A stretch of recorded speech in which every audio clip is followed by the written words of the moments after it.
मंदिर का पूरा इतिहास भी बताऊंगा। वो मंदिर जो इकलौता शिवलिंग है भारत का, जहां दो शिवलिंगों के दर्शन करने के बाद ही एक ज्योतिर्लिंग के दर्शन को पूरा माना जाता है। इकलौता ज्योतिर्लिंग जो भगवान शिव की पुत्री नर्मदा के किनारे पर है। इकलौता ज्योतिर्लिंग जो नदी के टापू में बीचों बीच में स्थित है।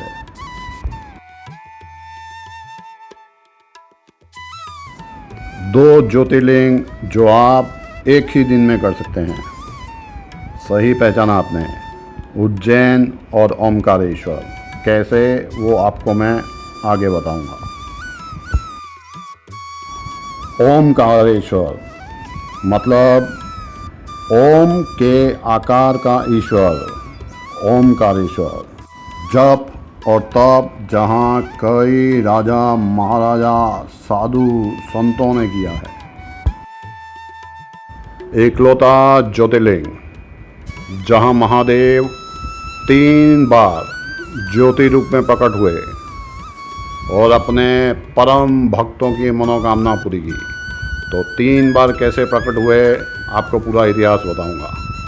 तो ये हैं शंकराचार्य जी पहाड़ी के ऊपर, और लोग इसकी परिक्रमा करते हैं क्योंकि ये पहाड़ पूरा ओम के आकार का है। इसीलिए इस स्थान का नाम ओमकारेश्वर है, जिसका वीडियो आप अलग से देख पाएंगे। कमेंट करेंगे तो वीडियो की लिंक भेज दूंगा, लेकिन देखेगा कौन, कमेंट करेगा कौन। तो चलिए अभी दर्शन कर लेते हैं ओमकारेश्वर जी के, क्योंकि ओमकारेश्वर और ममलेश्वर ये 2 के दर्शन करें साथ में तो ही पूर्ण ज्योतिर्लिंग माना जाता है। मंदिर के अंदर के ज्योतिर्लिंग के शिवलिंग के दर्शन भी होंगे तो अंत तक बने रहिएगा, वरना हर बार की तरह कुछ ना कुछ छूट जाएगा। तो अभी ऐसा भाव रखिए जैसे कि आप महादेव की अर्ध परिक्रमा कर रहे हैं, क्योंकि महादेव की पूरी परिक्रमा नहीं की जाती। और वीडियो को लाइक। नर्मदा और कावेरी नदी के संगम पर है ये ज्योतिर्लिंग, ऐसा माना जाता है। महादेव के प्रिय अक्षर और महादेव से उत्पन्न ओम से बना है ओमकारेश्वर ज्योतिर्लिंग, जहाँ पर महादेव का साक्षात निवास माना जाता है। 12 में से ये चौथा ज्योतिर्लिंग है ओमकारेश्वर। भारत की सबसे लंबी परिक्रमा 3300 किलोमीटर और सबसे लंबी यात्रा नर्मदा परिक्रमा लोग ज़्यादा करके यहीं से स्टार्ट करते हैं, क्योंकि नर्मदा परिक्रमा जहाँ से शुरू होती है वहीं पर आकर पूर्ण करनी पड़ती है। तो अक्सर लोग ज्योतिर्लिंग से ही शुरू करते हैं, जिससे कि यात्रा ज्योतिर्लिंग पर आकर ही पूर्ण हो सके। और वैसे भी शिव पुत्री नर्मदा के किनारे पर है यह ज्योतिर्लिंग। तो नर्मदा परिक्रमा करनी है तो नर्मदा जी हों, महादेव हों, ज्योतिर्लिंग हो, तो ऐसा स्थान 3300 किलोमीटर की यात्रा में कोई नहीं। उज्जैन महाकाल के साथ साथ लोग इस ज्योतिर्लिंग के दर्शन करने भी आते हैं, और यहाँ दर्शन करने वाले उज्जैन भी जाते हैं, क्योंकि यहाँ से उज्जैन का डिस्टेंस है 141 किलोमीटर, यानी 3.5 घंटे का रास्ता।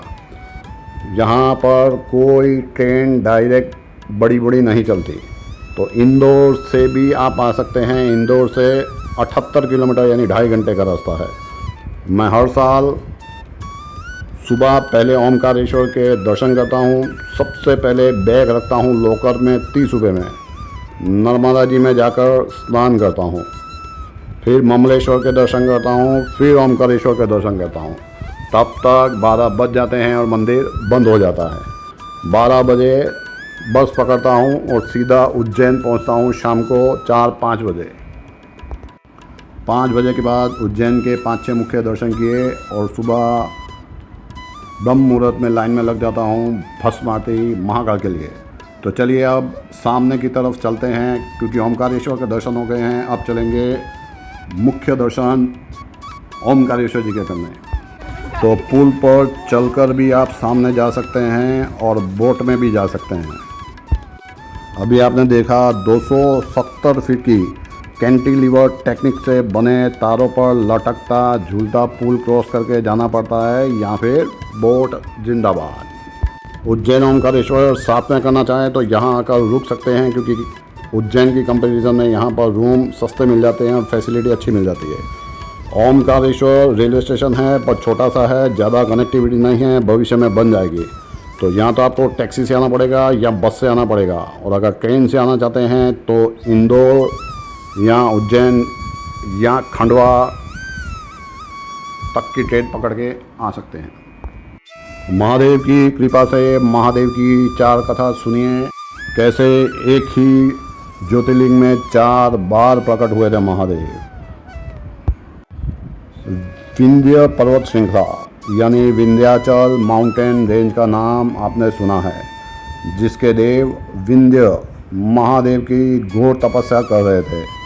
रेत और मिट्टी से शिवलिंग बनाकर भगवान शिव ने 2 रूपों में प्रकट होकर दर्शन दिए, ममलेश्वर जिसे अमलेश्वर भी कहा जाता है और ओमकारेश्वर। पहले लोग अमलेश्वर दर्शन करते हैं और अब हम ओमकारेश्वर जा रहे हैं। मिट्टी का टीला ओम के आकार का था, इसीलिए कहला है ओमकारेश्वर। आज भी ओमकारेश्वर में 1100 शिवलिंग बनाकर पूजा की जाती है, जो नर्मदा किनारे की मिट्टी लेकर और नर्मदा जी का जल लेकर पार्थेश्वर शिवलिंग की पूजा की जाती है। ब्राह्मणों द्वारा पूजा करवाई जाती है और आपको 1100 शिवलिंग एक साथ में पूजा करने का फल मिलता है। आप चाहो तो नंबर महाराज का मैं आपको दे दूंगा, लेकिन आज कलयुग में पूजा करेगा कौन? मंदिर के चैनल सब्सक्राइब करेगा। चलिए ओमकारेश्वर पहुंच चुके हैं तो दूसरी कथा की तरफ बढ़ते हैं। भगवान राम के पूर्वज मांधाता इक्ष्वाकु वंश के राजा थे। महादेव को प्रसन्न करने के लिए उन्होंने भी नर्मदा जी का यही तट चुना था। भक्ति के लिए उनके बेटे अम्बरीश और मुखचंद ने भी यहीं आकर तपस्या की थी। मांधाता जी की घोर तपस्या से महादेव प्रकट हुए और यह पर्वत भी कहलाया मांधाता पर्वत और शिवलिंग कहलाया ओमकारेश्वर, क्योंकि मांधाता पर्वत ओम के आकार के दिखते हैं अगर आप एरियल व्यू देखेंगे तो।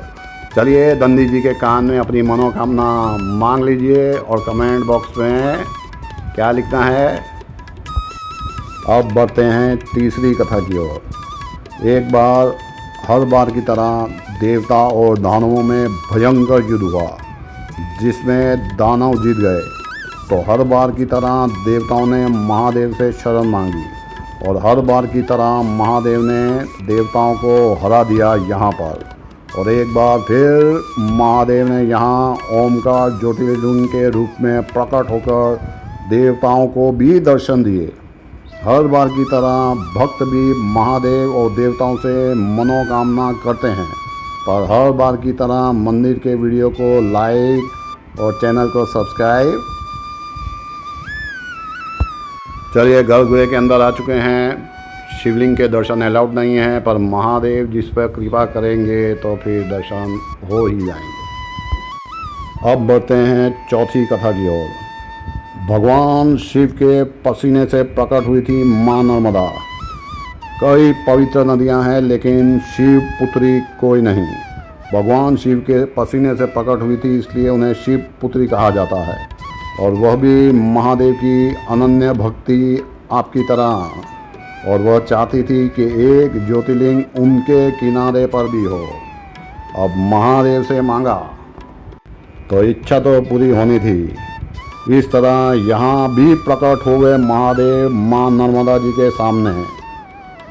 तो इस तरह नर्मदा जी, मांधाता जी, देवता और विंध्य की मनोकामना पूरी करने के लिए एक ही ज्योतिर्लिंग पर भगवान 4 बार ज्योतिरूप में प्रकट हुए। आगे आप ज्योतिर्लिंग के शिवलिंग के दर्शन कर पाएंगे, लेकिन ऐसे ही 9800 मंदिरों के दर्शन करना चाहते हो तो चैनल को सब्सक्राइब कर लीजिएगा। तो ही यूट्यूब आगे के मंदिरों के दर्शन आपको करवाएगा। नाथपादारविन्दं भजन्ते ह लोके परेवानराणां तावत् सुखं शान्ति सन्तापनाशं प्रसीद प्रभो सर्वभूतादिवासं न जानामि योगं जपं नैव पूजां नतोऽहं सदा सर्वदा शम्भुतुभ्यं जन्मदुःखगतातप्यमानं प्रभो पाहि यापन् नमामि शम्भो नमामि शम्भो नमामि शम्भो नमामि शम्भो नमामि शम्भो। रुद्राष्टकमिदं प्रोक्तं विप्रेण हरितोषे ये पठन्ति नरा भक्त्या